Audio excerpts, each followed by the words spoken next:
वरिष्ठ बीजेपी नेता विश्वभूषण हरिचंदन सांबादिक सम्मेलन चैलेंज शासक जीवा सम्मेलन परिसर ये जो 29,733 पानी पंचायत प्रति 6 वर्ष निर्वाचन हबार आवश्यकता अच्छी 6 वर्ष भर निर्वाचन न हो ताल से बड़े बड़े डिफंक्ट हो 2008 मसीहा पर आउ 8,000 केते पंचायतर पानी पंचायत निर्वाचन हो 21,366 पानी पंचायत निर्वाचन होनी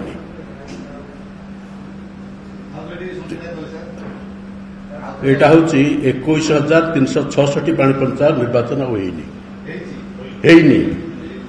संख्या हूँ 29,733 से 2008 पर आउ 31,366 पानी पंचायत निर्वाचन होनी किंतु पूरा निर्वाचित पानी पंचायत भली ये समस्त कार्य करुछंती एवं पैसा खर्च करुछंती जो थे व्यापक हरि उठे तेणु ये जो कार्य सब होती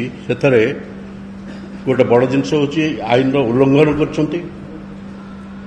गणतांत्रिक व्यवस्था ताकू पददलित कर व्यापक दुर्नीति होती जो से डेंगुरा बाड़े जे दुर्नीति आम बहुत दूर रही स्वच्छ शासन चलती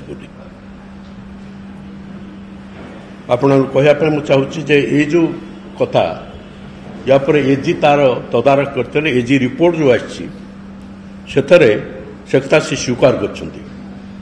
स्वीकार कर 21,366 पानी पंचायत निर्वाचन होनी एवं इमितिक सरकार कौन आदेश ना जे नुआ समिति तैयारी होगा पर्यंत यहाँ अंत कंटिन्यू कर यार क्षमता अच्छी बोली तेणु से एक इरेगुलारिटी देखते से प्राय गोटे 13 कोटी टंकार गोटे अनऑथराइज्ड खर्च होती देखते केवल 13 तेज 21,366 पानी पंचायत निर्वाचन होई नथिबा वरिष्ठ बीजेपी नेता विश्वभूषण हरिचंदन सूचना देउथिले एहा सह आईन उल्लंघन होइथिबा मध्ये अभियोग करुथिले।